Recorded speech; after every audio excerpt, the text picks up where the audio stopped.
is always keen to remind me that no, we don't say it like that. Yet she speaks Amharic.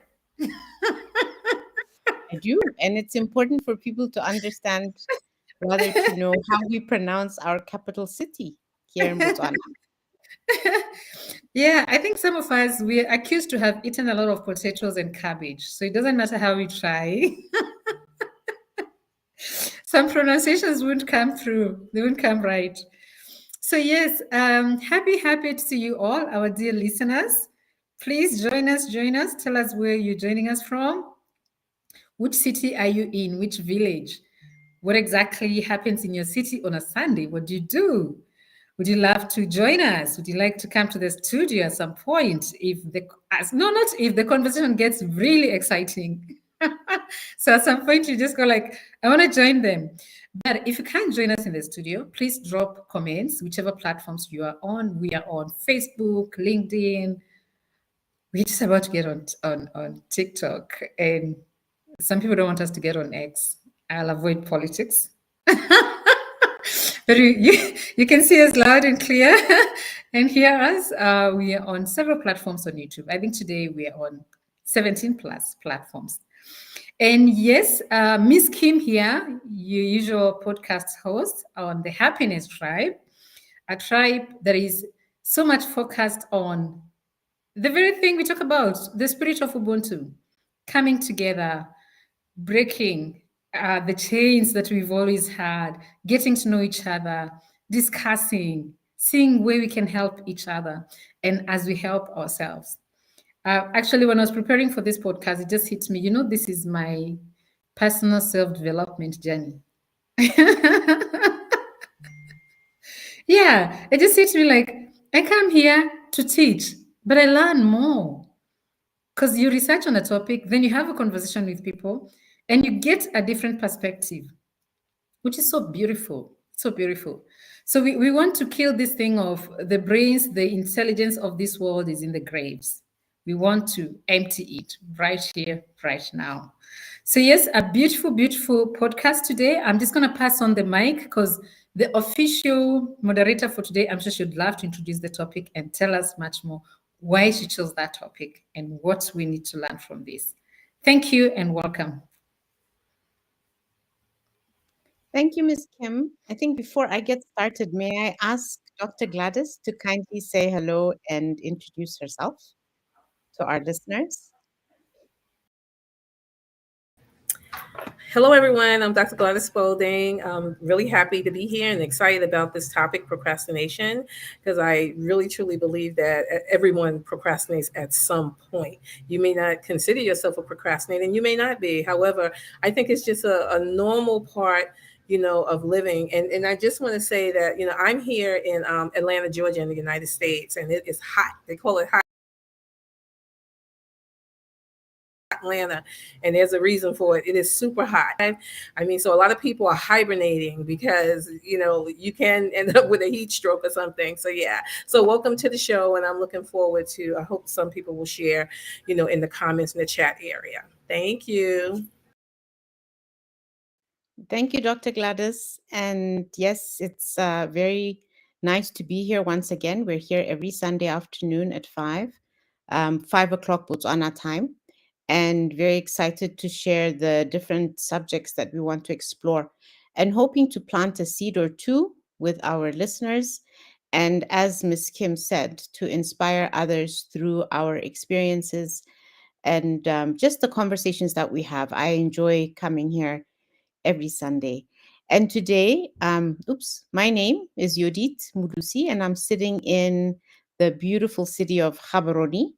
Most folks like to say Gaborone. It is not Gaborone, it is Gaborone. It's not difficult to pronounce at all, where it is still a little bit cold. And yeah, hopefully, I'm sure soon, though, Dr. Gladys will be joining you and talking about how super hot it is in this city, because it does get quite hot. Today, we're talking about procrastination, and this is one of a series of conversations that we will be having. We've already had three, I believe, over the past 3 weeks, where we've talked about the lack of clarity. I think that was last week, and confusion. Before that, we talked about the fear of failure, and I remember that was quite an interesting conversation that we had. And then the very first one in this series was called self doubt, where we discussed issues of insecurity, etc. The idea behind these subjects is to help to inspire folks out there who are facing challenges, different challenges, as they try to improve, their situation in life, whether it's their career or their business, trying to look at some of these things that come, as a daily issue that we deal with, some more than others. And this subject of procrastination is a very interesting one. And I must admit, the more about it, the more intrigued I became, because it's not what I thought it was. It can actually be quite a serious issue. So it's not just a matter of, gosh, I'm going to put this off, I'll do it tomorrow. There's actually some serious consequences for people who procrastinate consistently.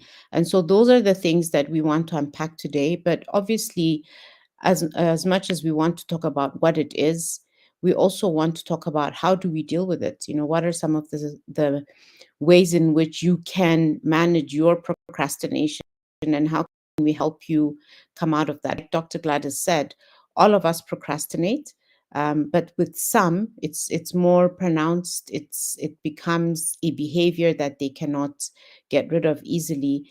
And I read in some of the articles that I read that there are people who actually ended up shortening their lifespan because procrastination led to severe depression and severe illness. So let's not get there. Let's try and manage it before it becomes a serious problem.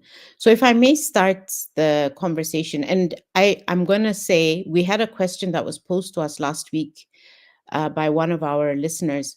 I'd like to come back to that at some point. So in case I forget, um, I'd like to ask my sisters in the room to please remind me to go back to that so we can look at it. And if our guest who posed the question is back, perhaps, I don't know, Miss Kim, if there's a way to bring her into studio, but it would be so nice to have a conversation with her, because she was bringing in the cultural element, if there is one, around procrastination.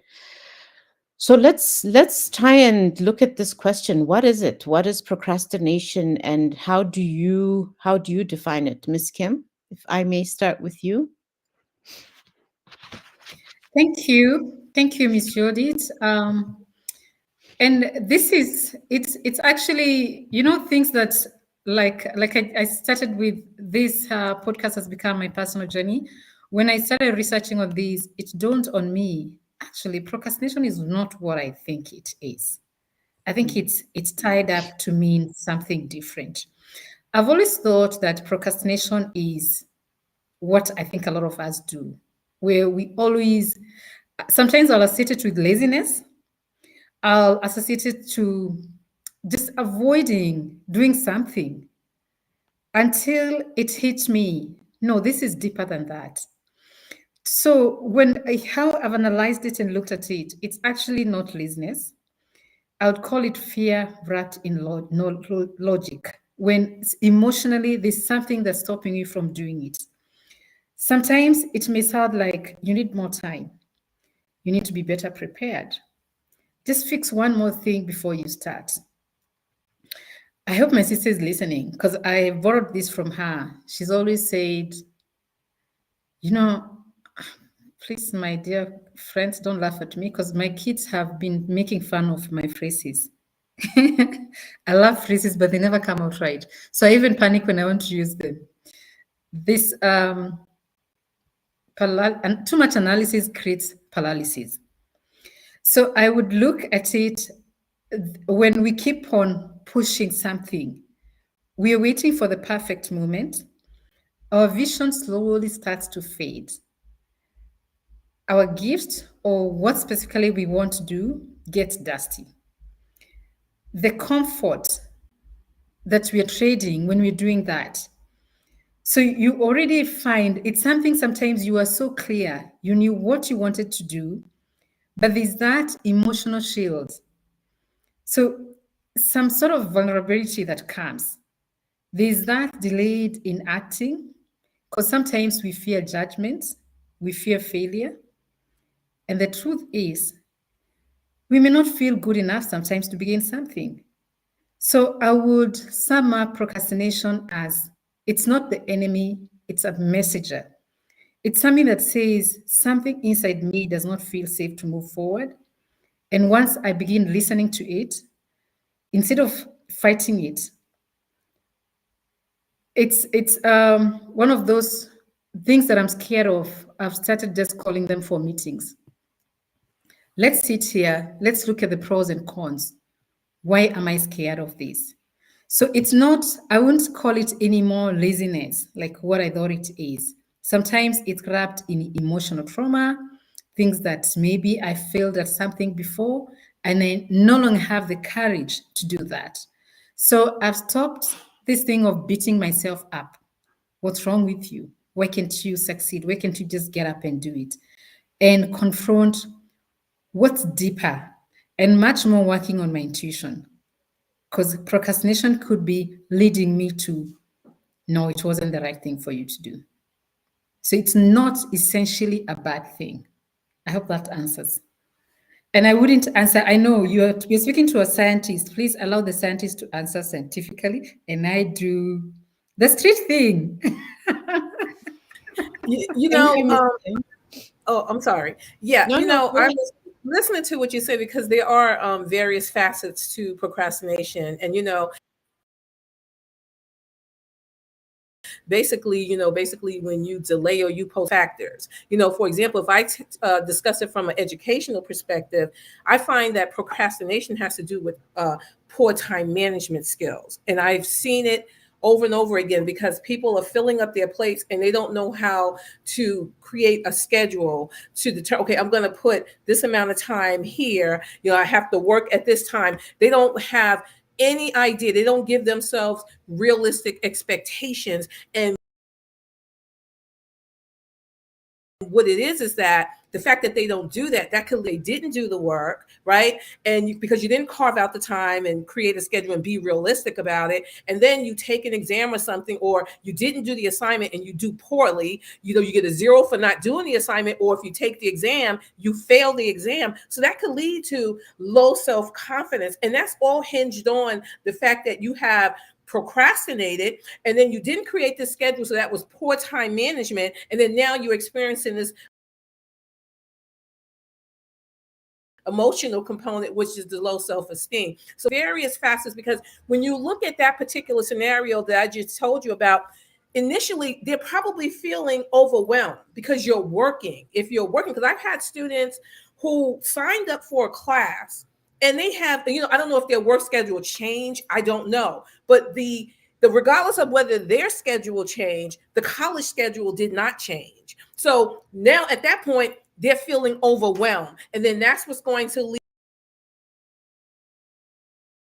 lead to the fact that they have poor time management, paired. So you're dealing with all of those different factors. So yeah, it's not just one thing. And and it's not always, I don't want to say that it's always the individual's fault, but I can't look at it from a psychological perspective. I have to go with what's in front of me. Can you imagine having hundreds of students and then you're looking at all of these different personalities and situations? That's going to drive me crazy. So I can only go with help students with, learning how to manage their time. I even introduced that initially, the first week of the semester. I tell them, make sure you can manage your time. Let me tell you something. A lot of them are not even taking advantage of the technology. Okay, you have a calendar on your cell phone. Okay, so you can put your schedule there. They're not taking the time to do that, So I'm just saying there's numerous factors, like Miss Kim said, that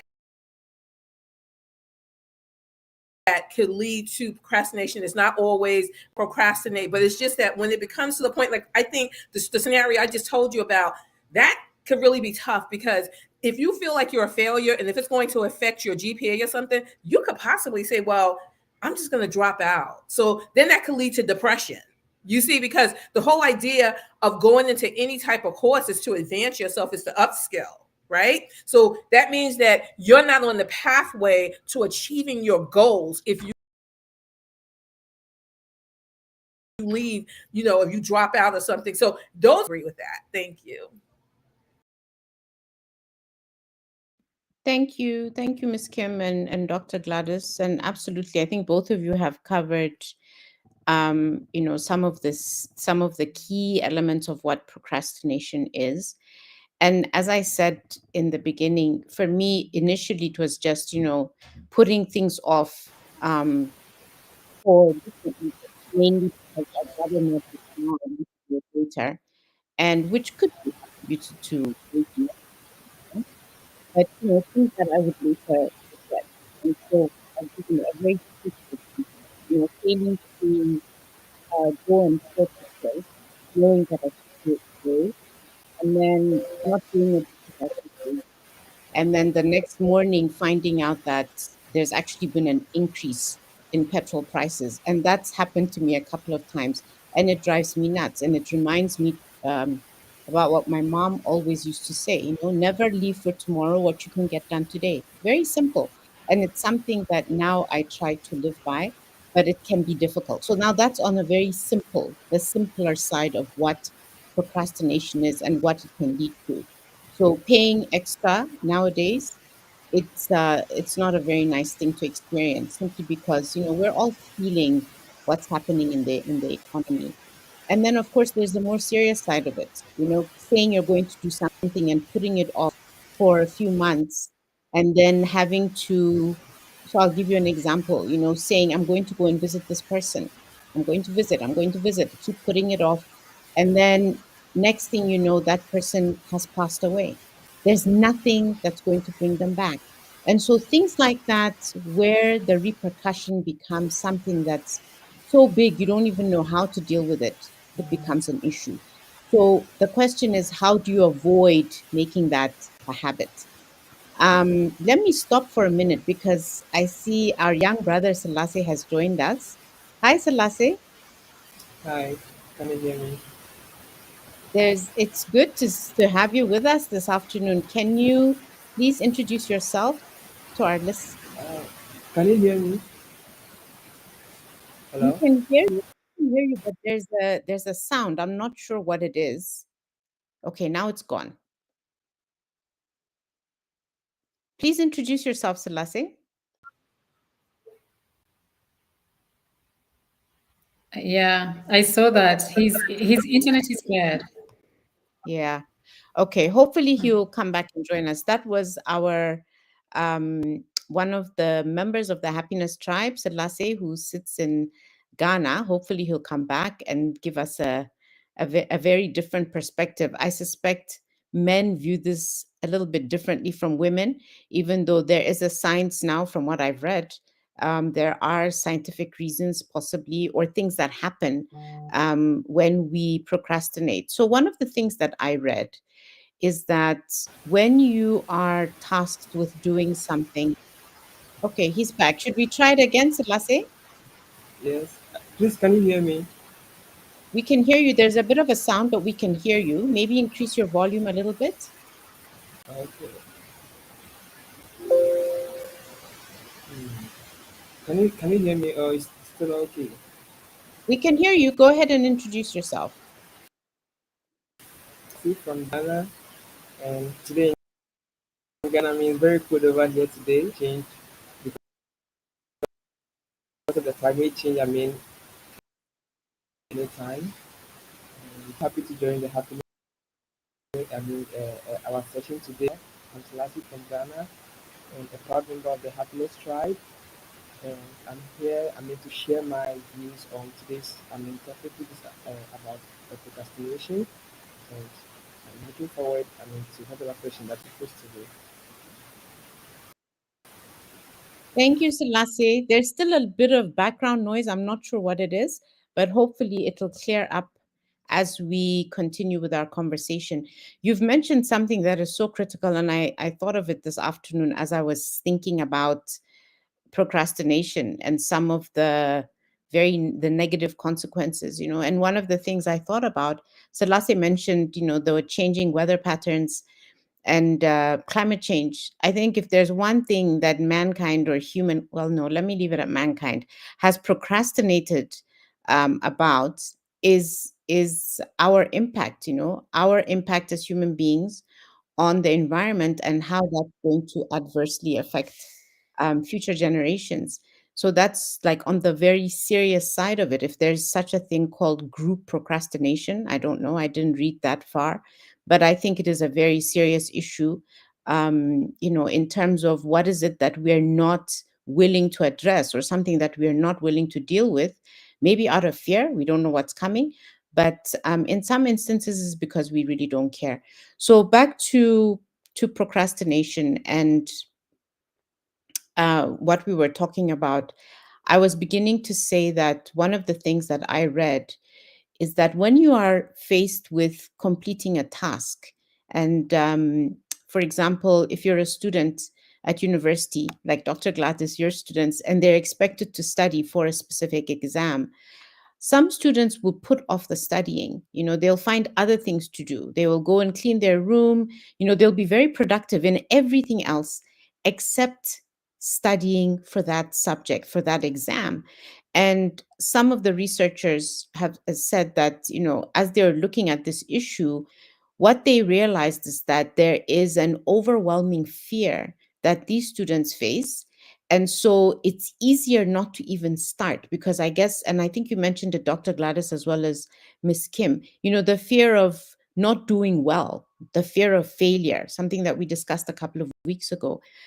In some instances, also the fear of being judged. You will not sit down and do this task because you feel that you're not going to do a very good job. You're going to be, judged. So as a result, you keep putting it off, but putting it off becomes detrimental. You go in and you take the exam and you fail.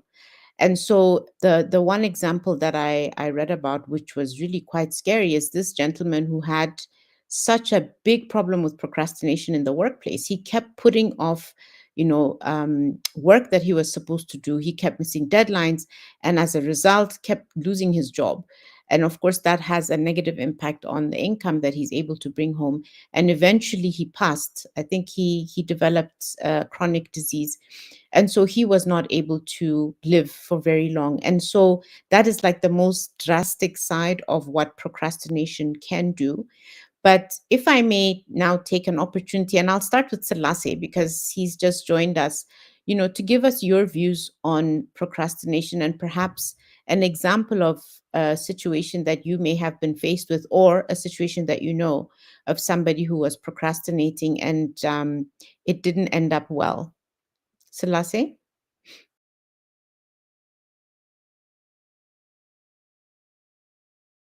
You're still on mute.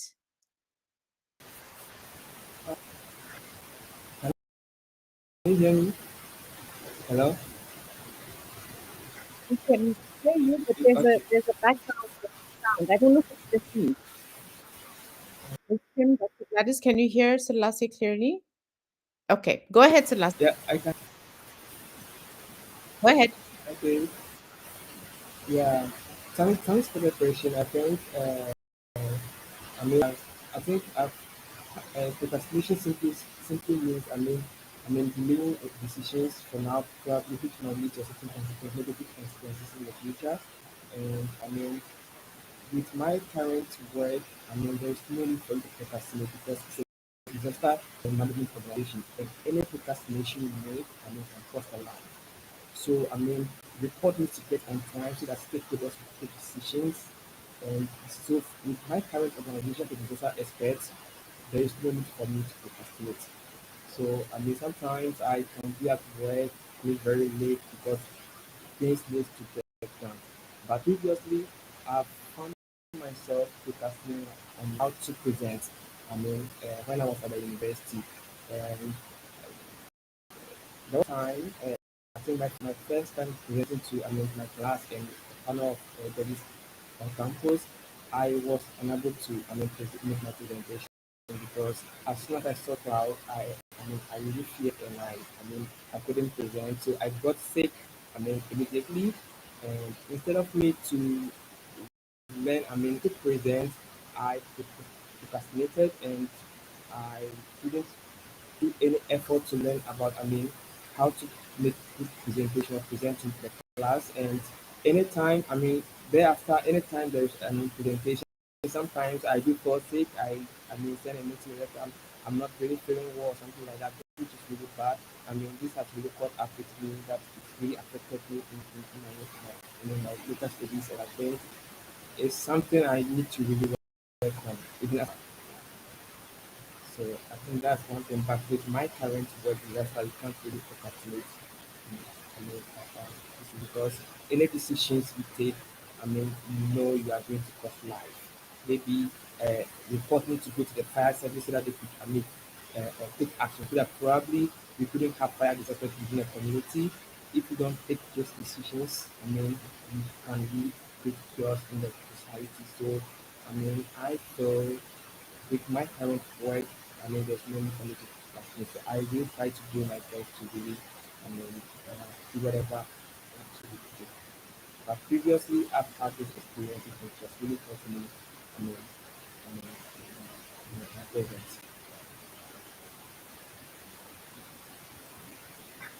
Thank you, Selassie. I think if I may just summarize very quickly. I don't know if you were able to hear that.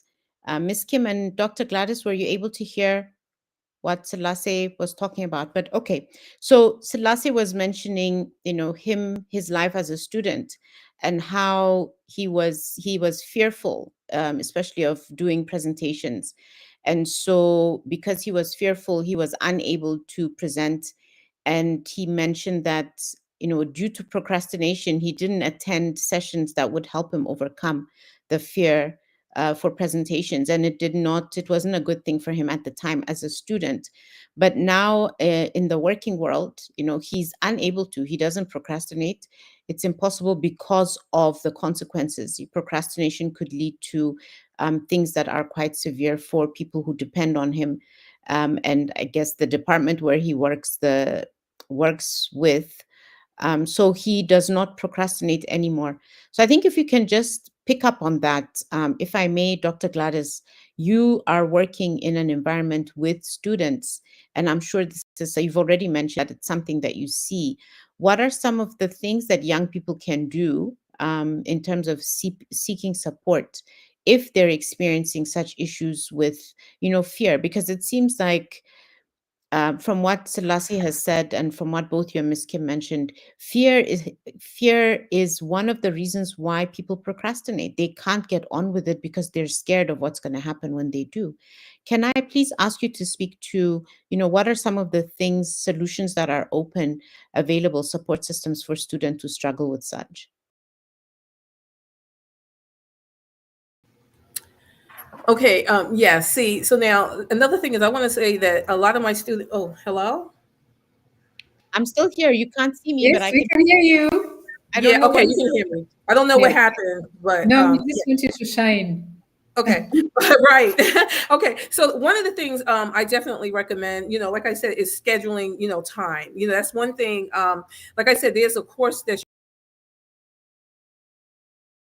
usually available, but I work with some of the obligations, whether it be children, whether it be working. So, when you look at the big picture, of course you have to live, you got to pay your rent and everything. So a large majority of them, that's who I deal with, non-traditional students, but I do have, first time students as well, so the main thing I find is that people need to schedule their time. I think that's really important. And I think it has to be realistic. And when I say that, let's say, for example, if you're not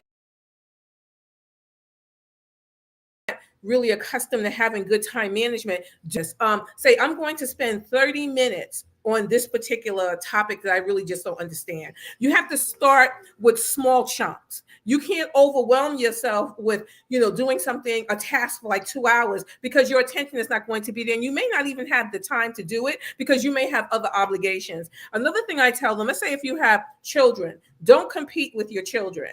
Okay. If you are at home, you're cooking dinner or something like that, give your children that undivided. I'm not saying that in a bad way, but children are children. So I say, You schedule your time. You can do it in increments. It doesn't have to be everything done at one time. I mean, even if your children are involved in some type of activity, you can take that information with you. You have tablets or whatever that is, technology, and you can look over that information while you're there. A lot of people just don't even realize, they don't know how to use their time. You do have free time, and you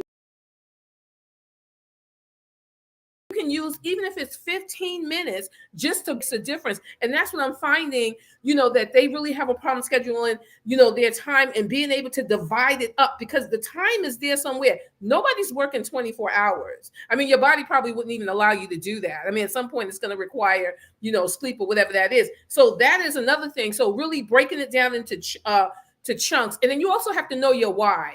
What is your goal? What are you trying to accomplish? Because I find that, believe it or not, even though people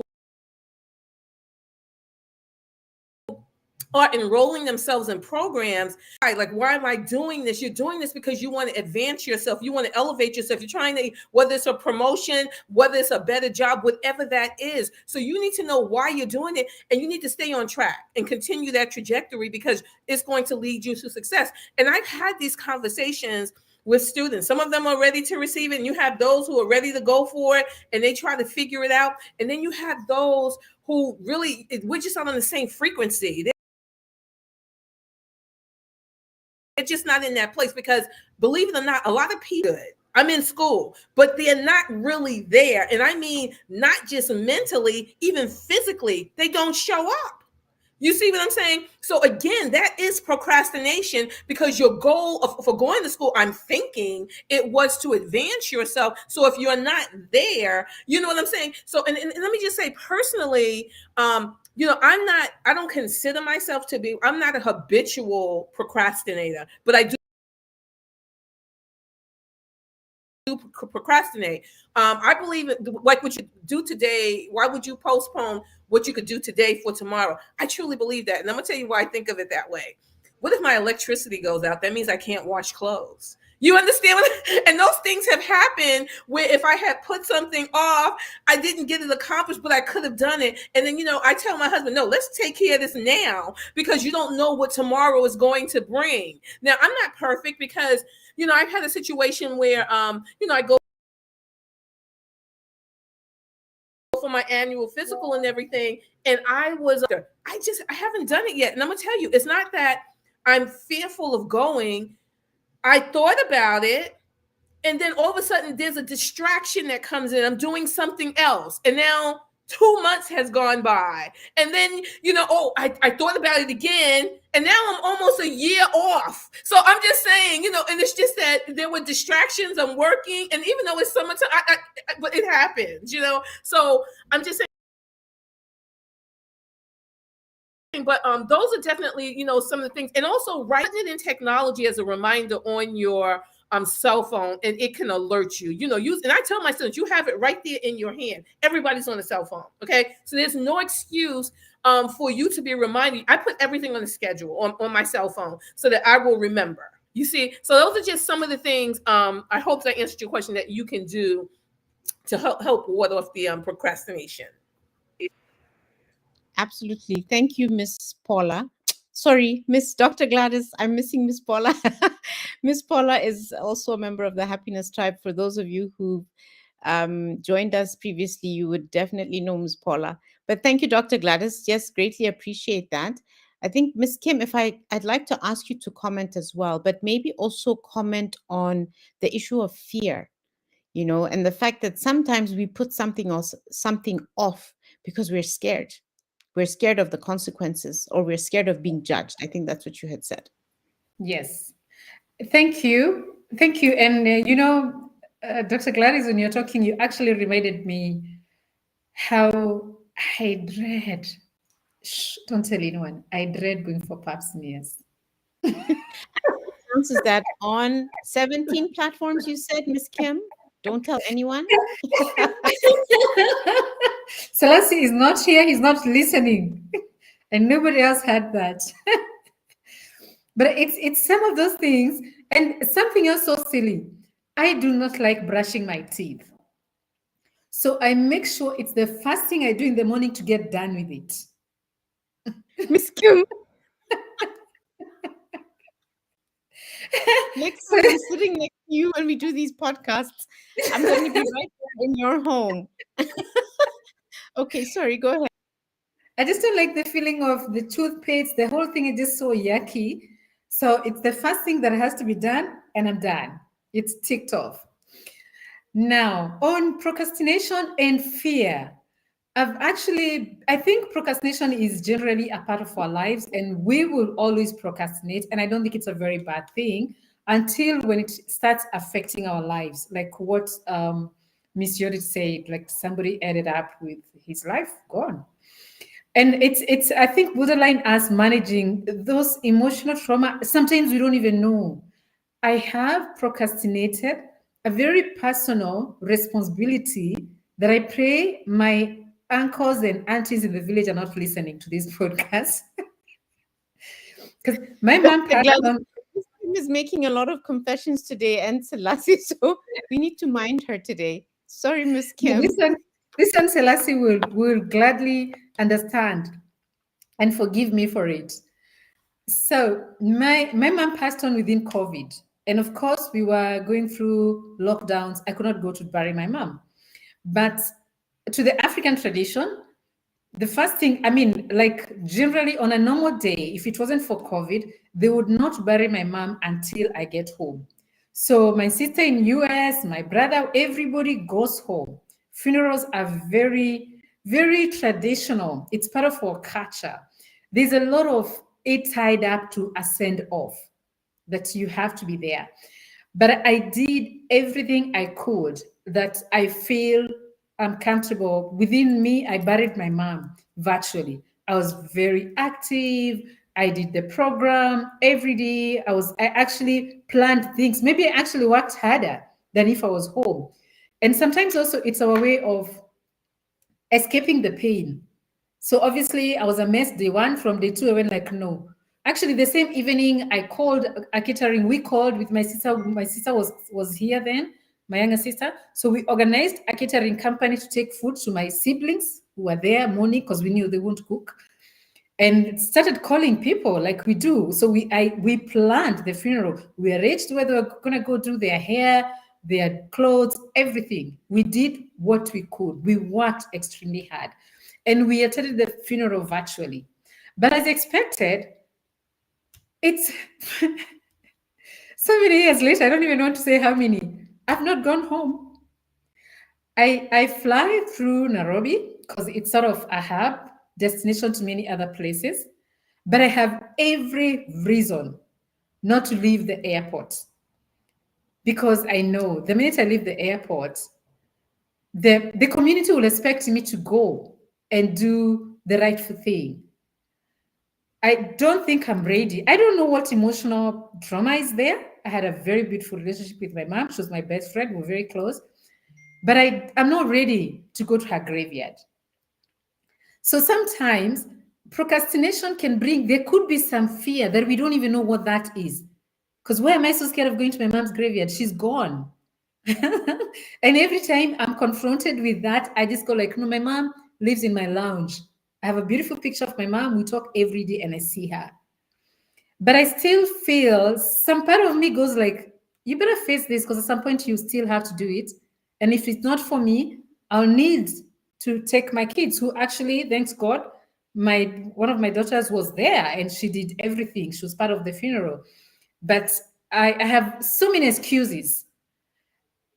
I can't leave the airport. I need to get to and I try to make sure that there will be family events, but I have a reason why I can't go.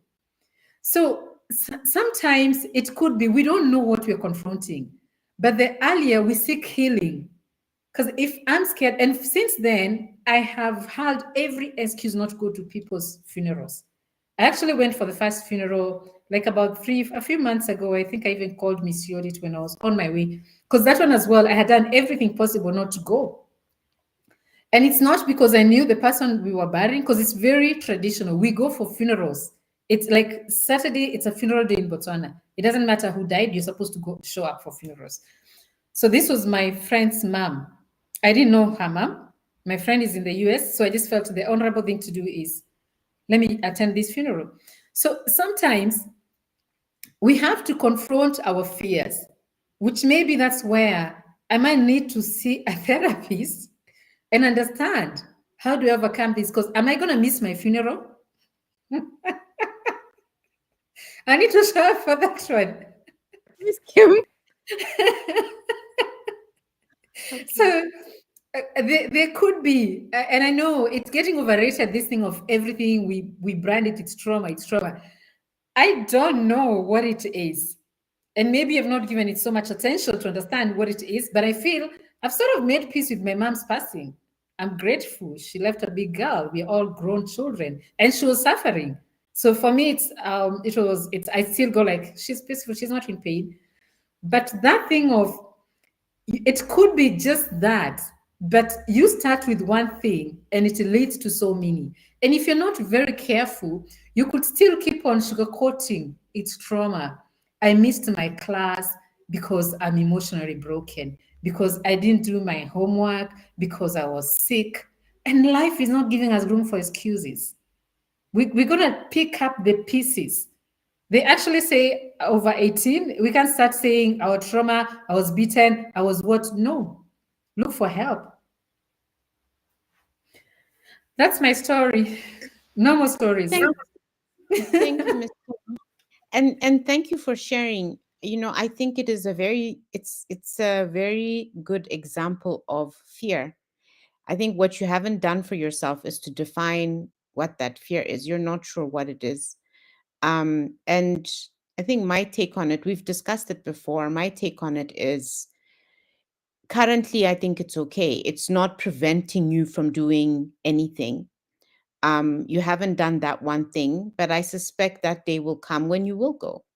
You will go and you will do it. You will face whatever it is, whether it's fear, whatever it is that you are supposed to face, you will face it. But at this point in time, I think you are in an okay space. You're okay. But it's a very good example. But I think we should never underestimate what trauma does, though, Miss Kim. As much as we want to, I can understand why you say we relate everything to trauma. I can't do this because I'm traumatized. I can't look for a new job because I'm still traumatized from being retrenched. But at the same time, it is trauma. And what people experience is something horrible that they do not want to experience again. So they avoid it. And anything that will remind them of that trauma, they will avoid. And so seeking help is something that's important. And sometimes, people think you have to go to a trained psychiatrist or psychologist, but there are times when you can go and have a conversation with someone who thinks deeply about things, someone who's had experience, somebody who's wise. I know that different churches all offer therapy. I know in university settings, you can go and approach different people to help you. But where I'm going with this is basically to say where there is fear and where there is fear because of trauma, it's important to talk about it. I love the way you talk very openly about these things, Miss Kim. And I think that in itself is healing. The fact that you're able to talk about it, it's you have started the journey of healing. Because a lot of times when people have gone through something traumatic, the easiest thing to do is to lock it away. But locking it away has, I believe, negative repercussions.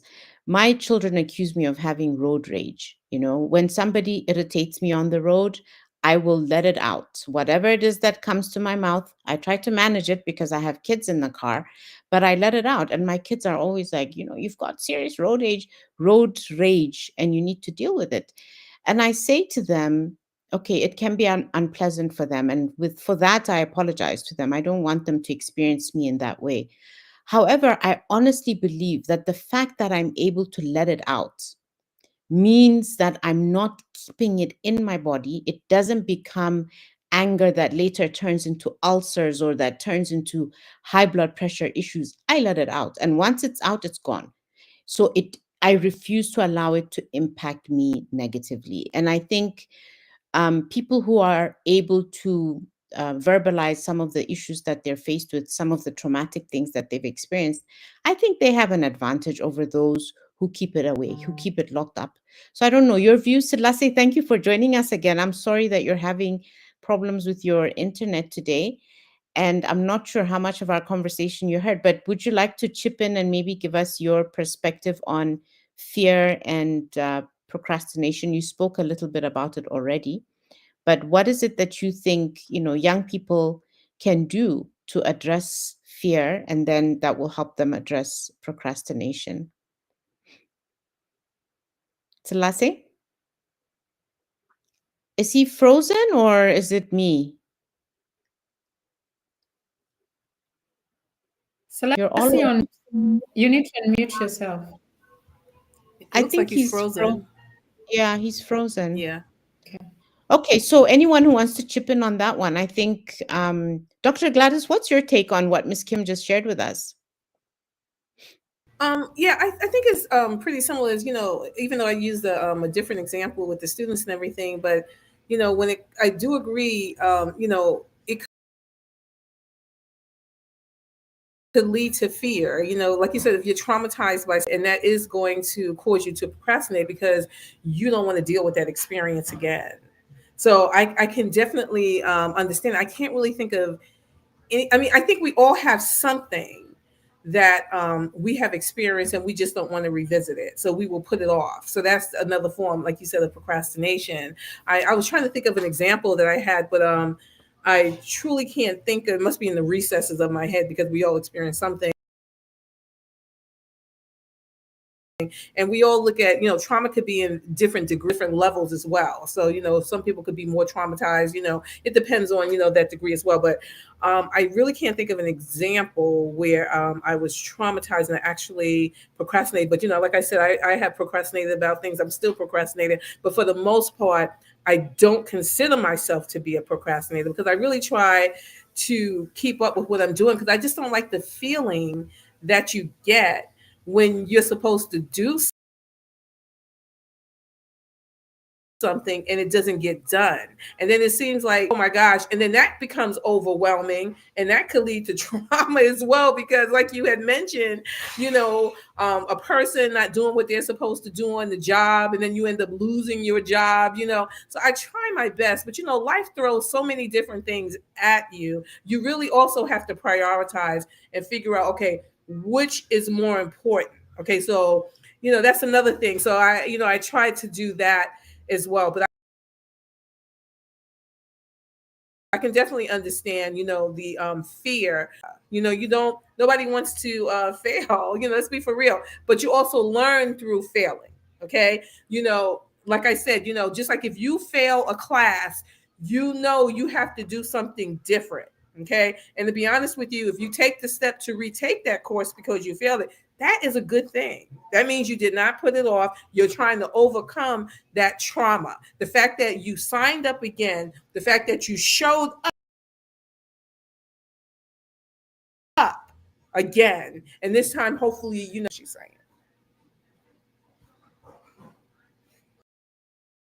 Thank you. Thank you, Dr. Gladys. I think before I go on to unpacking procrastination a little bit more and looking at, what are some of the consequences, some of which we've already addressed, and then finally getting into, and we've already started talking about, what is it that you can do.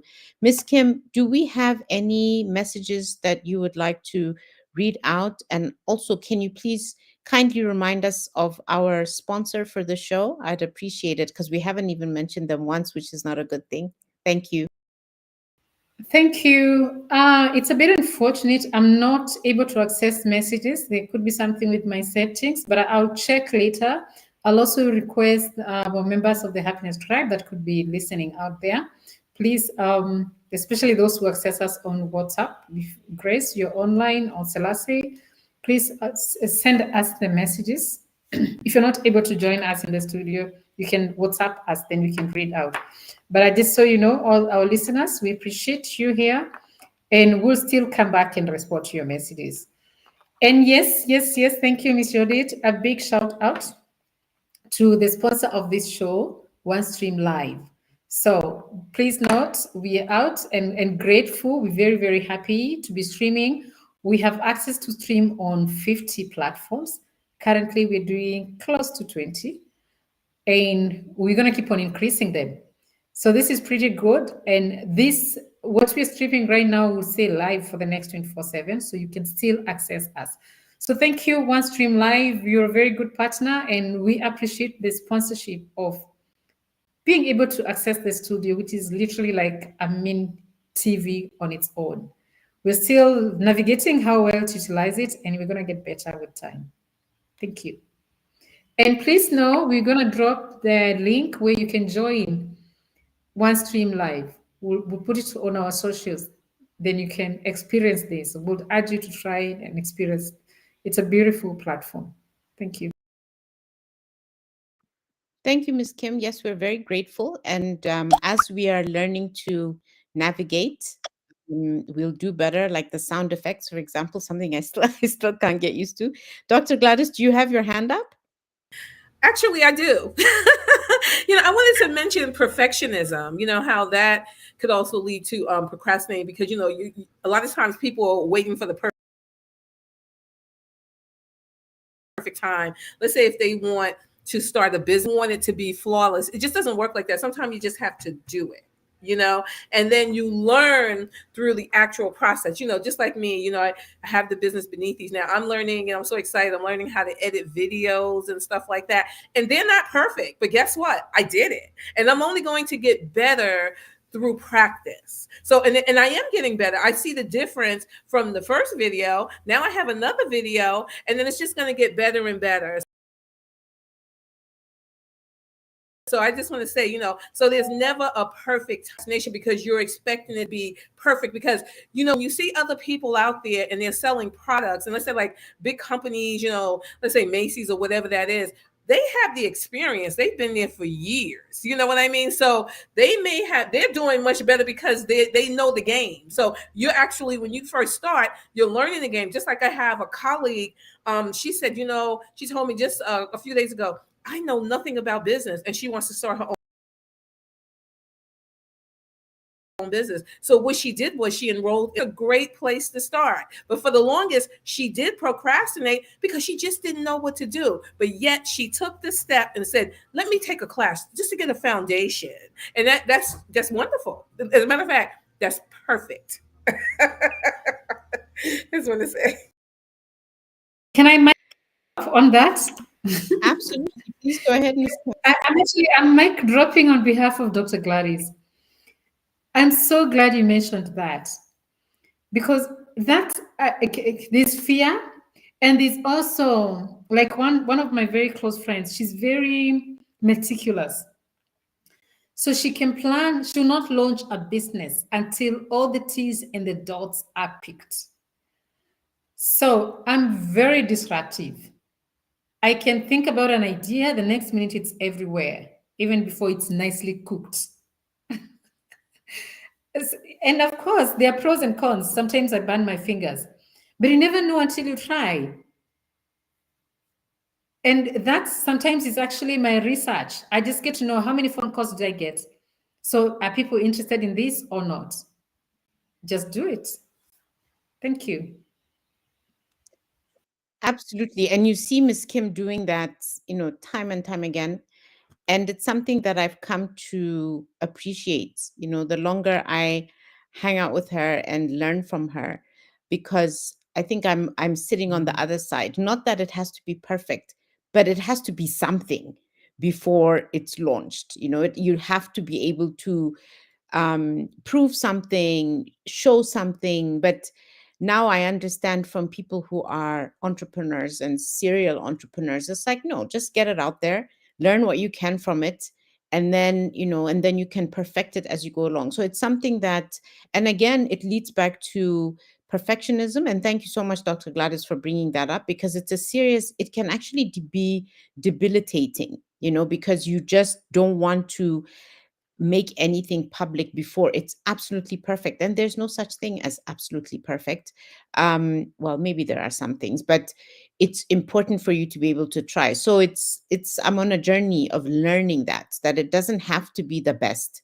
And perhaps it's also, for myself, it's unlearning the many, many years of working within a corporate environment where something that's released. Mind you, as much as we did make mistakes, but for the most part, um, I believe 95% of what is released for public consumption is as close to perfect as it will get. So, some of this unlearning that you have to do as you're embracing entrepreneurship is something that I'm on definitely. Thank you so much for mentioning that, Dr. Gladys. Okay, so I wanted to just quickly mention some of the things, and I believe we've already mentioned, both Miss Kim and Dr. Gladys have mentioned, what are some of the consequences of procrastination.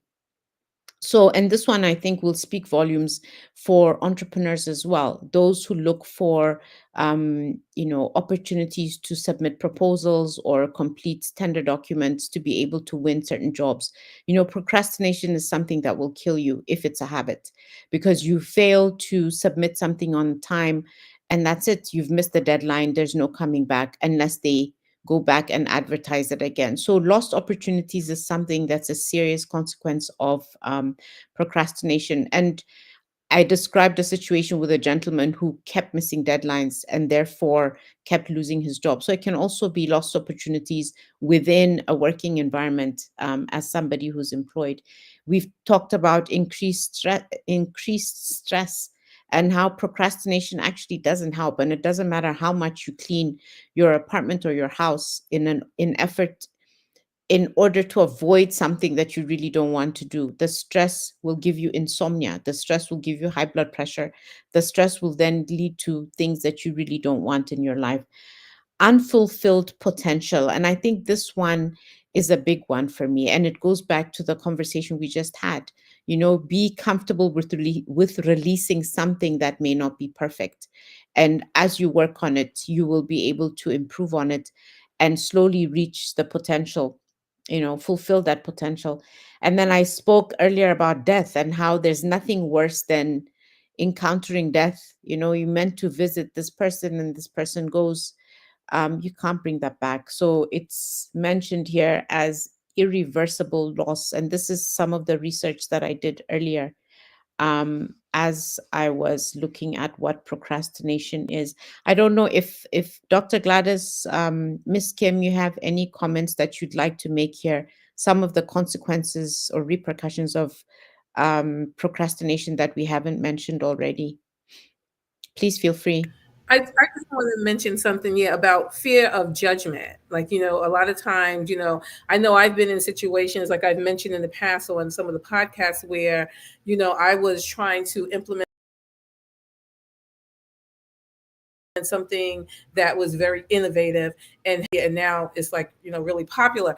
And I think that a lot of times that's why people procrastinate, because it's not easy putting yourself out there, and especially among your colleagues, because you don't want to seem like you don't know what you're talking about or you don't know what you're doing. And a lot of times, especially in the science field, a lot of those people who people looked at as mad scientists or crazy or whatever, they actually created, very innovative products and stuff like that. But that could be even in within my classroom. You have students who don't want to ask questions and look at it from the perspective you're coming in here and you don't know. And there may be some that do know, because I get an array of students. There are some in there who are married to doctors or whatever that is. But however, I teach on the level that I'm assuming you don't know. And I always encourage them to ask questions, because I can understand, you don't want to be perceived in that way. But if you don't know, you don't know. And I think a lot of times by engaging them, and when they ask those questions, believe it or not, there's probably somebody else in there who wants to ask the same question. So I always say no question is stupid, and I really mean it better. And I truly believe that. So I do believe that also leads to procrastination, because you really, you just don't want to be called out or appear to be, stupid or something like that. So yeah, just wanted to add that. Thank you. Thank you, Dr. Gladys. And what's coming through, excuse me, very strongly is that, start taking those steps. So take the first step and build incrementally, if that's the right word, the right English. So to your colleague or your friend who started taking a course on business because she doesn't want to not do anything at all. She wants to get started. So she's starting by learning. So it's always important to take that first step. And I think, sometimes I find myself in that situation where taking that very first step takes forever. But once I get there and once I start, then I can get going. It's a steady pace. So how do you avoid that? And I think especially for our young people, in this day, Miss Kim always reminds us about how unemployment is becoming a serious issue, everywhere. It's not just in Botswana. We have a serious challenge when it comes to young people. The number of young people who are completing their bachelor's degree, some master's degrees, and still are unable to get work. So they cannot afford to procrastinate at all. They have to get going with something, but then it becomes so difficult. Some of the things that we expect them to have, they don't. They don't know how to sit through an interview because nobody's bothered to show them. Nobody's thought it's important.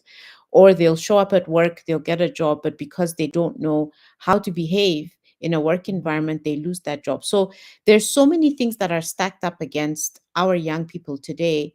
Procrastination cannot be one of those things that they can afford to do. And so, to all the young listeners out there, whatever it is that you need to do to take the first step towards that vision that you have for yourself, your life, and your future, please make sure that you take that first step. Okay, so we've got about 25 minutes left. We've already started talking about some of the solutions. What are some of the things that you can do?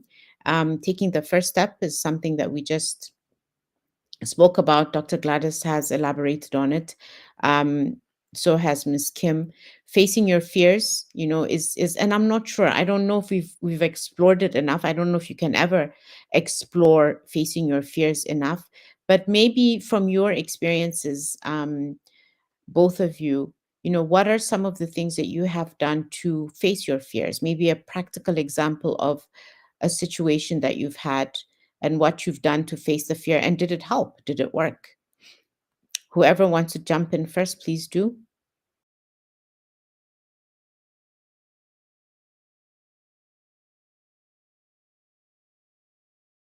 It's gonna wing it.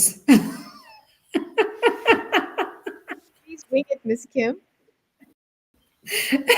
So I think it's nice. It's important for us to acknowledge that sometimes it's actually very healthy to have that fear, that thought. But then what is not healthy is if we make it chronic, that constantly I have a reason why things can't get done. And some of the things I've done for me to face my fears and much more to procrastinate, to drop procrastination, I make sure I have an accountability partner, always, especially on a project. She's very happy because she likes beating me at it. That's not true, Miss Kim. So, and when I'm going through it, because there are times that you're really, really going through it, I make sure that I'm gentle with myself and I just ensure that at least 5 things maximum that I can get ticked that day. And those 5 things can even be as little as calling one client, having a meeting with my team, reading a chapter that I've said every day I'm going to read, sitting and cooking for my children. I still count it as something I managed to do. Especially when I feel sometimes, I mean, it's normal, it's life. There are moments that you're just literally feeling the weight of this world on your shoulders and you just don't want to wake up. And those are the moments that I also, to face my fears, I also try to do things that I love. That's when I say, we're going to be very nice to Miss Kim today. She likes planting plants. She likes gardening. She likes hanging out with her dogs. Can she just be allowed to be her and hang out with her dogs? She likes going for her long walks. She has a few bad habits. If she wants to take her glass of wine, I forgot we are on 17 platforms. So I think It's not a bad habit, Miss Kim. I think have your glass of wine and hang out with your dogs. so and just being me, just trying, because sometimes some of the pressure we put on ourselves can be overwhelming.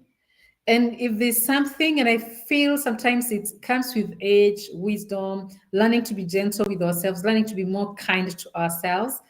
I'm trying very much to guard my peace, to guard my mental health. It's not an excuse for me to say this has to be kept aside and I have to wait until I'm okay for this to be done, because the world is not going to stop. Just because I'm bleeding, the world will not stop. The world moves on. I just need to be able to make sure that I do me. And then of course making sure that I'm constantly looking at who am I surrounding myself with. I still strongly believe you're the average of the 5 people you hang out with. And can I be honest? Sometimes can I be vulnerable in front of them? Can I pick a call and tell them I'm going through it? That project we're supposed to submit, I need a break. And get somebody who is going to be gentle and go like, just write 2 pages today. It's okay. I'll take a break, but let's do it tomorrow. Let's just make sure it gets done. Putting those deadlines. As somebody who loves tech as well, tech helps me a lot. It keeps me in check. So I use a lot of tools, and I make sure even the team uses tools. Like right now, for those who don't want to use big platforms, we have so many little apps. AI has given birth to so many things like Notion. It is such a nice little app that makes you keep organized. You're checking on your work. Of course, I love using project management systems that keep on reminding me, this is what you are supposed to do this week. Look at what boxes you've ticked. And all the A's is still lagging behind. And then, of course, I have my mantras. If it has to be, it's up to me. So I have to keep reminding myself, you can bury your head under the sand, but it's still going to come out. And you're going to burn yourself the more you keep on sweeping things under the carpet. So face your fears. Thank you. That was my winging it. I'm going to research better on that topic next time. No, but it was a fantastic response, Miss Kim. I think you gave us, and I'm busy writing it down, a bunch of tools that we can use to help ourselves from procrastinating. And being kind to yourself is definitely one of them. It's out there in the research when you do the research on procrastination and how to deal with it. Thank you, Miss Kim. Dr. Gladys? How I face my fears is, believe it or not, I try to prepare myself. Like I actually, from being a lab supervisor and going into faculty, the way they did the interviews, it was open to the entire college. So there was a link sent out. So that means that I was being, whoever was going to be in attendance could have been anybody, within the university, and I thought about it, that's fearful in itself because, like I said, you have numerous people who can judge you, and then furthermore, while I did my presentation, because I had to do a presentation, they had an opportunity to fill out a survey about you. But you know what? If I want to elevate and move to the next level, I had to plunge in there. I had to believe in myself. So that meant that I had to prepare myself. And so what I did was my research, because we were given an opportunity to select from I think like a bevy of topics. I selected one of the topics, and do you know how? And then you know what? Then they had an opportunity to ask you questions. I mean, and that was very difficult. But you know what? If I knew in my mind, I had to put myself out there. It didn't mean that I was going to get it, but if I didn't at least put myself out there, that already was failure. That was failure because I didn't try. So what I try to do, and I've been in situations where people have called me to the forefront to respond to something, and I was like, I wasn't prepared for it, but I had to do something. And it may not have always come out the best because it wasn't going to be perfect because I wasn't prepared. But I just showed up and I just did it. And I think that's what made the difference. Back at it, I'm really proud of myself for putting myself out there. It may not have been the best, but at least I tried. So that's what has been my experience when I've wanted to do something, even though I was fearful. I would just plunge in there. I would just do it. And regardless of what the repercussions were, as far as like whether they liked or they didn't, it ends up working out for moving into, to faculty. I ended up, it, even though I was judged by all these colleagues and everything, my presentation was really great. And that was because I prepared for it. I did my research and, so that's what I do. I just, I just take a chance and I just do it. And it doesn't always work out, but you don't know unless you try. And that's what I really pride myself on, is that I try. You'll find that a lot of people talk about it, but there's no action behind it. So it really doesn't, I mean, it has to, the idea has to start somewhere, but you got to move forward. And it could be the small in the course. That is a huge start. Just I'll give you another example. There could be we had a situation at a gym where someone was telling me that an obese woman came in, and then they felt like the instructor didn't really do well. It wasn't the best vibe or something like that. So we both were saying, do you know what it took for that individual to come out of their house and actually go to the gym? That is a big start right there for her to get in her car, and that is a start. So I'm just saying, if you can start, it's unfortunate that you have people, like I said, I've had that situation where somebody didn't like my idea, but you got to believe in yourself and keep going. When you're talking about fitness, you know that by you reducing your weight and doing the same thing and eating properly, that's going to lead to better health. So you have to overlook those things, because there's going to be naysayers. They're there. However, you have to be strong enough mentally to continue, because you have to see the big picture. This is your vision, not anyone else's, to work for you. And like I said, in small chunks. The fact that that person got out of their bed, got dressed, went to that parking lot, came into that classroom to exercise because she knew she wanted to lose weight. That was huge. That's huge. So I'm just saying, things like that. Thank you. Absolutely. I love it. I think you talked about taking the first step, plunging in. Some would say jumping in the deep end, but obviously, how you have to know how to swim. But believe in yourself. And I think that's fundamental. And especially for, you know, our young people, you have to believe in yourself. You have to believe in your vision and that you have what it takes. And if you may not have everything, but you have something. And I believe everybody has something. So you have to be able to take the first step. And within that, one of the things that we always talk about at the Happiness Tribe is community, building a community of people who can support you in what you're doing. And as you were both talking, one of the things that, again, it's so important, and we go back and talk about it. We are a community as the Happiness Tribe. We sit in different countries. um, Miss Kim and I are very blessed to have one another. We're sitting right next to each other here in Habaroni. Okay, we need to see each other physically more, but anyways, at least we're in the same town.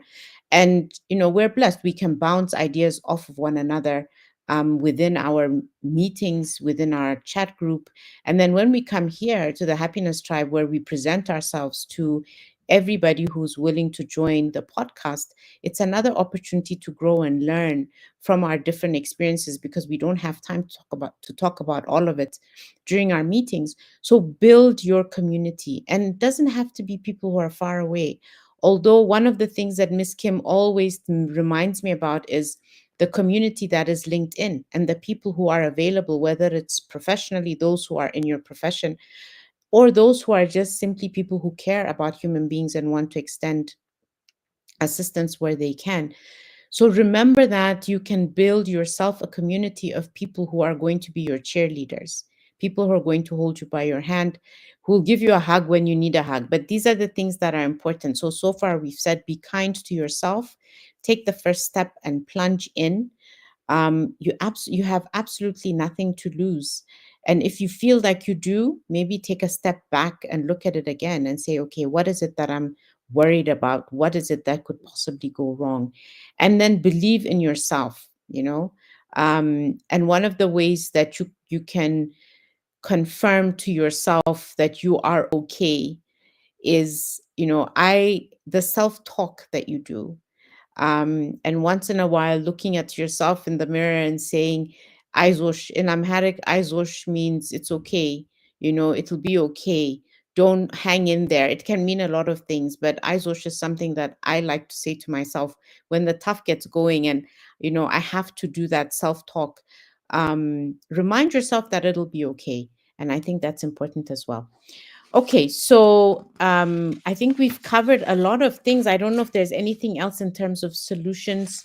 One of the things that we talked about earlier is breaking tasks into smaller task or smaller sizes. Don't take on something that's huge. If it's too big for you, break it down. And what becomes important here is your use of either your cell phone. Nowadays we have so many different things that we can write on. You can write on your phone.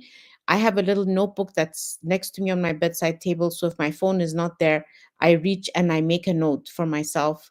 It also helps as you grow older. We tend to forget things, although my young daughter tells me she's forgetful. I don't know why. um Write things down. Take time to pull things apart for yourself. I think it's so important. Somebody mentioned journaling earlier. Journal, write your things down, and nobody has to see it. Go back and unpack it, revisit it the next day or the following week. So there are many different things that you can do to overcome procrastination. I love Miss Kim's suggestion. Project management. You always think that those tools are only available or only work for work related things. But why not use it for things that are personal to help you remember the things that you're supposed to do? Because sometimes people do forget. It's actually a serious problem, especially for those of us who are experiencing menopause or andropause. A reminder that men also have their version of menopause, which is called andropause. Okay, let me pause there for a minute and just ask if there's anything else that you would like to throw in here, Ms. Kim or Dr. Gladys. We're talking about the solutions that are available to us to overcome procrastination and some of the things that are associated with procrastination, fear being the biggest one, trauma being another one. Anything else that I may have missed out or I you'd do like want to to? say, yeah, if you mess up, or if you want to call it, if you fail, you can always restart.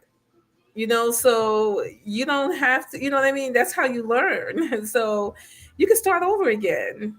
I do want to mention that. Yeah. Thank you so much. And I think Dr. Gladys, that's one of the things that entrepreneurs always tell us is that you're not going to make it the first time. I don't know what the percentage is, Miss Kim, but the percentage of businesses that fail within their first 3 years of them starting, and people keep picking themselves up and keep going. You hear young people telling you, I applied for 100 internships before I managed to land one, within the space of 2 months. You have to keep going, and that's something that's so important. Forget about the embarrassment or the humiliation that you think you may face. It's still okay. It's still okay for as long as you're physically okay, you're mentally okay. Sometimes you're mentally not so you're not as okay as you could be, but it's okay. You can still keep going. And I think failure is something that we have to accept as being something that's part of life, and it will not always be perfect. It doesn't mean that you can't show up. Miss Kim? Thank you, ladies. I think one of the tools that I apply, the effective measures that I do is I reward myself. So there are tasks, there are things that we have to do, like simply a silly thing I mentioned, like brushing my teeth, but it's not negotiable. It's something you have to do. You like it or not, you've got to wake up, brush your teeth, make your bed. So, what I do now when I have the other bigger task, something like these were my goals for the week. If I tick every box, Friday evening, I have a date with my glass of wine because I ticked all the boxes. And if I don't tick them, no reward for me. I don't get the gratification to do things that I love doing. And that keeps me with there's a reward. I like having a reward. So it is so important. It doesn't matter how little it is. It can even be actually I hardly drink as much as I talk about it. I reward myself with watching a movie. Friday night or Saturday night, no laptop, And some days it's a no screen day. That's when I can go for my 1 hour nice fun walk with my dogs. And I'll come and do things that I love. I'll do my garden and I will watch my movie. So having those little treats, I would also want to remind the setting goals thing, that thing of you've set it and you've written them down. The fact that you keep revisiting that this is July. July is left with 10 days. Now we're getting to, we are mid year. I was supposed to have done this within the first quarter. I'm getting to the second phase of the year. Soon it's going to be December. Those become wake up calls, and that's where vision board comes in. And especially if you do the vision board and paste it on a wall that you can't avoid next to your bed, because you still go to bed. It's the first thing you see when you go to bed, it's the first thing that you see when you wake up. That thing sticks here and is so powerful. When you keep on seeing that jet, you're going to get that jet. Thank you. I love it. Thank you, Miss Kim. Setting your goals and having your vision board. I don't have a vision board, by the way. It's not something that I've never done it before. I watched my daughter a few months ago. So a few months ago, sitting there. The room was an absolute mess. There was magazines all over the place. She was asking for my. I love magazines. I don't buy them anymore, but I still have those that I really love that I don't want to throw away, and she was cutting them up and doing things, and I just wondered at the whole process. But one of these days, Miss Kim is giving me that side eye. One of these days I'm going to actually join, I hope, a group of women. I had a friend at the beginning of the year who said, please, let's do vision boards, and I kind of just looked at her. It didn't happen. We wanted to get it done, but I think the more you talk about it, it sounds like a fun thing to do as well. But in terms of goals, setting your goals, and then now breaking those goals down into tasks that happen on a weekly basis and daily, ticking those boxes, it's so important, and it feels so good to be able to tick boxes. But I love what you said about rewarding yourself. It's something that we don't necessarily think about, especially as women. I don't know why, but we really need to get into the habit of rewarding ourselves. And it means different things. For some of us, it could mean having that glass of wine, going to a movie. For others, it could be saving up to go on a nice holiday, somewhere different, somewhere nice, or buying yourself something really pretty that you've been wanting. Okay, so I've kind of procrastinated a little bit today. We're left with 4 minutes. I really wanted to go to that question, so let me read it again, and let's try. And it's from somebody called Farhia Noor. She sent this question to us last week. I'm hoping that we all had time to reflect on it.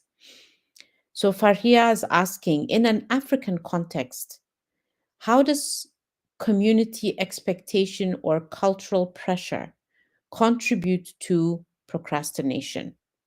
How does community expectation or cultural pressure contribute to procrastination? Sometimes we delay not because we're lazy, but because we fear judgment or rejection from those around us. How do we break free from this? So, Farias wants us to respond to this. She says, in an African context, but it can happen anywhere, because all of us, wherever we're sitting in this world, there are cultural expectations. There are things that you are, by virtue of being in a certain group of people or being raised amongst a certain group of people, there are cultural norms and habits that we follow. So we can apply her question anywhere, but hers is specific to the African context. Miss Kim, do you want to take a stab at this, simply because you previously also gave us an example of something that's a cultural expectation? In fact, you gave a brilliant example. Maybe, hopefully, she was listening and maybe has been answered, where you spoke about, burying your mother virtually, and you haven't yet been home to fulfill the cultural requirements, I'll call them. Um, and she says it's not procrastination or laziness, and you've labeled it procrastination. But her question is, how do we break free from this? Are you breaking free from cultural expectations, Miss Kim? because you have not yet fulfilled what you were expected or required to do? In a big way, yes. They're actually, my case could be a little bit different in the sense that maybe one, I have a very good relationship with my sort of my distant relatives who really complain about this. And maybe because education also has a role to play. They're educated and they're Christians. So they could apply that, be a little bit subtle. Every time we talk and they ask, but when are you coming? But I've had some of them have sentiments on this is why you're not getting blessed. Which you ask me, if you ask me, I'm so blessed. I'm blessed beyond measure. I don't know, just because I had flu last week, then you want to allude, that's why. I'm getting flu because I didn't go to my mom's graveyard. And also, I love respecting our African culture, but not everything within our African culture is working today, right? So sometimes is that we drag because we have a lot of excuses to sugarcoat it. And I'll talk to just on what she spoke about. I'll talk about black tax. I hope Dr. Gladys, you know what is black tax? Like it's the entire community bespoke the village. The minute you get a job, you, oh, I see my daughter calls it sister tax. She expects her elder sister to give her Sounds some better, money. yeah. Yeah, she calls it sister's tax. That's the sister owes her some money from her salary. Of course, she does it in a joking way. I don't think she seriously has serious expectations, but there's something, there's some beauty in that we are a community and we take care of each other. But quite often that gets abused, where then you find somebody else would decide not to sit and not to do anything, chill, decide to be lazy because my son has a big job in the city and he should take care of us. So those are moments that then, of course, we have the whole marriage thing, which is another kind of worms to open. Different cultures have different expectations. So sometimes you might find, because within the dowry procession, it is so lengthy or it's so expensive. So you procrastinate doing it because of the cultural expectations. So some of these things, they hinder progress. So for me, the way of addressing it, I would still go back to my favorite skills, soft skills. It all boils down to communication. If my aunties keep calling on when are you coming home and I bully them, like, don't bother me. This is my mom. I've made peace with it. I don't believe in you guys what you believe in. I don't need to go to my mom's graveside for me to be blessed. You've opened a can of worms. But with humility, when you keep on explaining, I understand I'm supposed to support you as my sibling, as my child, as this is not, but this is my financial situation.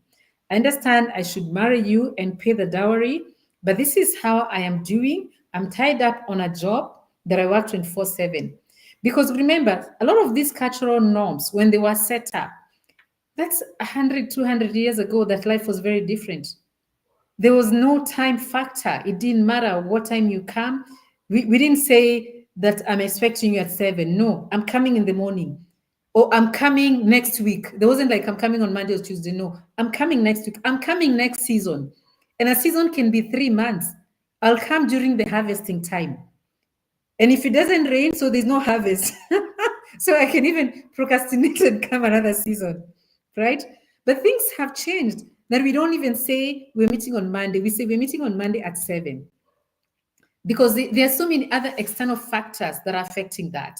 So you also need to understand we don't get onto that progression with time and limitations at the same pace. My auntie in the village will not understand. How busy can you be to come and pay your rights? So it's my job to explain it to her to a level she can understand.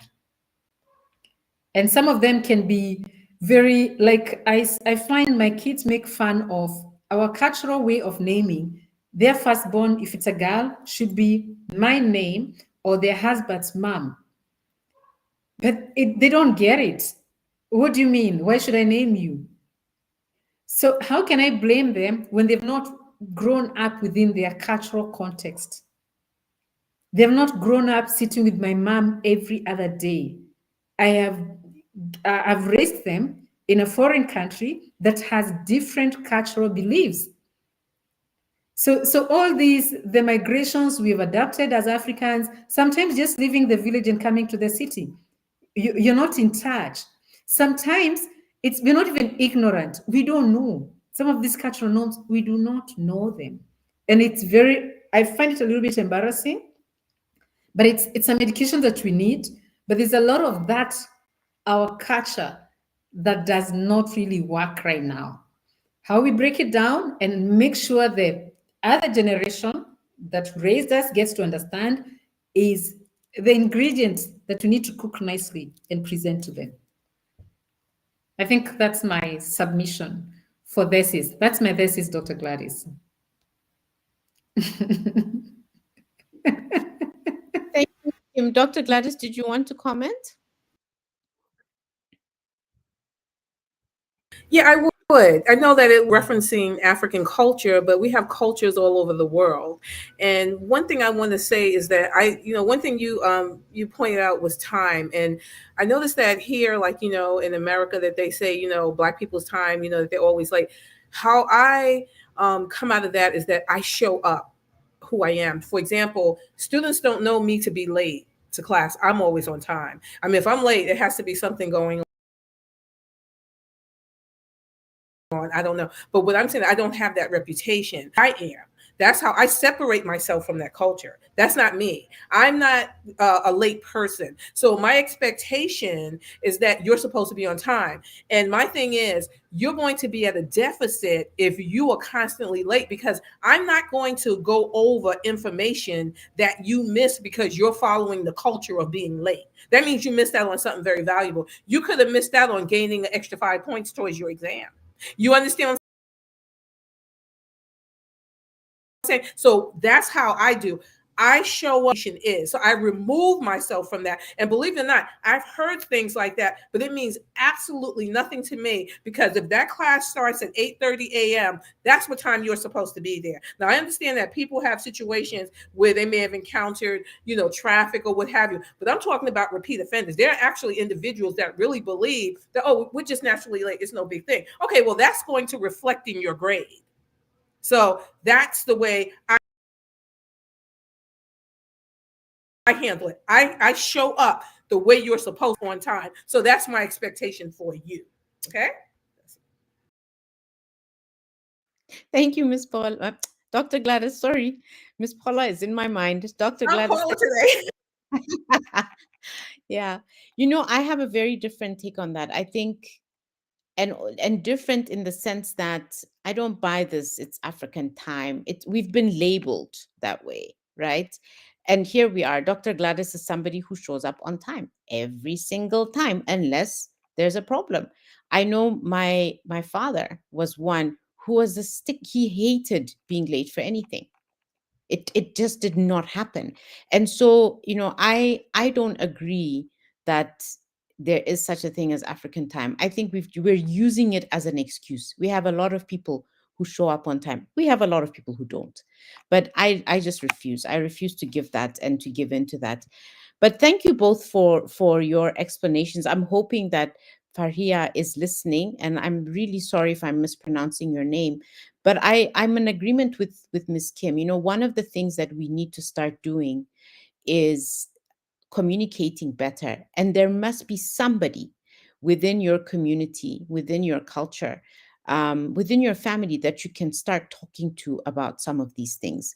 And once you start talking about it and it gets to a wider audience, then you're able to perhaps begin to address it, because it's possibly something that's not serving you anymore. And I believe culture is dynamic, and anything that we hide using as an excuse that is not serving us or is detrimental to our children, to the girl child, to the boy child, within the African context, we have to talk about it and we have to agree that it's time to move forward. And we can't keep doing it just because our great grandparents did it. And so starting to talk about some of these things is the way you address it, because times are changing. So I wish you well. I hope that whatever it is that you are dealing with at this time, and the reason you posed this question to us, is something that you're going to be able to um, address in a way that's not going to be difficult. Because I can also understand, the fear of talking to your elders about something that they believe so greatly in, and you just cannot, so you keep delaying it. So wishing you all the best, and I'm hoping that you will come back and maybe one of these days join us for a conversation around culture and some of the things that we really have to start looking at, in terms of changing for the better, because it just has not, it's no longer serving us. So we are now 10 minutes past the time that we're supposed to stop. This has been such a good conversation. I've enjoyed it. I've enjoyed the process of preparing for it, as I always do every Sunday. It's a joy. This one was a bit different because I learned things that I really didn't know before, and how procrastination can actually be, in some instances, detrimental to one's health. And it's not just a simple thing of refusing to do something or delaying to do something. So we've all, I believe, learned something today. I'd like to thank everyone who's joined us for this conversation, and for those who will be listening to it, hopefully. Miss Kim has advised that it's streaming on 17 platforms. I'm really glad she didn't ask me to state what they are, because I didn't even know there were 17 platforms that could be streamed on. That's a bit scary, but yes, we were on 17 platforms. So hopefully you'll find us somewhere and find good reason to join our next podcast next week, Sunday. We are the Happiness Tribe, and really, we want to be able to share the joy that we have in our lives, and try and address some of the challenges that we face as individuals, from all walks of life. So, and finally, a big thank you to our sponsor. We really appreciate the opportunity that you're giving us, OneStream. And I'm going to pass it on now to Dr. Gladys and then Miss Kim to close it up for us for today. Thank you, everyone. Take good care.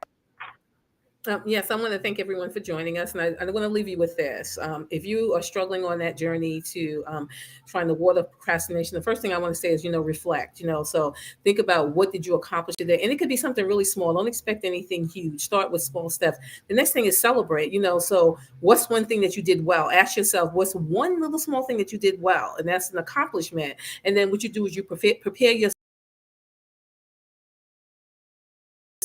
for tomorrow. So you just take a look at tomorrow. And like I said, in very small steps. So again, I want to thank you for joining us, and I'm going to pass the mic to Miss Kim. Thank you, Dr. Gladys. Miss Kim, over to you. Thank you. Thank you. Thank you so much. Thank you, my lovely, lovely colleagues. It's been a pleasure. Thank you to all listeners. I'm going to close by opening a can of worms. And my kind of worms is, there's something like African time. I would love to suggest that we have a podcast on this, because I strongly believe it's something that is embedded. This whole thing of, there's something that is this African time. It's sacred. It has its soul. It has a meaning. It's very deep, and we need to celebrate it. That does not mean that we excuse tardiness. No. I could only simplify, because we're out of time. This means we have seasons, we have communities, we have respect, especially where I live. I live in a country that has very deep, strong culture that is very respectful. It doesn't matter what time you show up, you get to the grocery store, don't ask where is salt before you say hello to the attendants. I wouldn't be surprised. This is the only country that does that. But it's something I love. It signifies the spirit of Ubuntu. We greet in supermarkets. We stop and say hello. And we can go, oh yes, I've seen the Tanzanian culture. We don't just, in Tanzania, it's not just hello. It is, how are the children? And this is a business. This is in an office. We don't know each other. We're here to do business, but we don't start meetings before we greet. In most parts of the continent, we don't even start meetings before we greet 100 people. Everybody, what's your name? Say hello. Next, prayers. So that can take us, what was supposed to be done, the meeting was supposed to be 2 hours, it can go to 6 hours. I have so much respect for some of the African norms, the culture. And I would want to have this conversation where strongly, it's something that I would want us to keep on advocating for. That is losing ourselves just because the colonialism came up with breakfast is served at 7. No, we go with the spirit, we go with the rhythm, we go with the season. That's why we don't interrupt elders when they're talking. And those are things we've learned. If I have to go to my grandmother's house, I go when I have nothing else I'm doing that day. Because I'm not going to, if she decides we're going to slaughter a goat, that's what's going to be done. And there will be a feast. We move with the spirit. There's a rhythm to it. Thank you. That's my controversy. I kind of want. So today, it's deep. I'd like us to discuss it one of these days. But it's been super awesome. We've learned a lot. And we would love you to please put your comments. If there's something you still feel I didn't get that right, we love, some of us are very seasoned strategists. You can hear Dr. Gladys shares a lot of brilliance. Miss Paula has branded Miss Judith as the wisest person that ever lived. So you can imagine there's a lot from where she gave us, where she chucked that, there's a lot left there. And you'd like to be a guest on our podcast, or you have a burning topic that you'd like us to discuss, we are happy. Please bring it on. Please note, we are happy as well to discuss with any brand partners that would be out there and would want to partner with us and we promote their product. We also love listening to people who are looking for jobs, promoting a product. If you don't have capital, we come up with many different ways of working together. This is a community that is supposed to ensure we support each other in whichever way we can. So have a lovely evening, have a lovely day wherever you're joining us from, and a pleasant week. See you, same place, same time. Thank you, and goodbye. Bye now. Bye, everyone.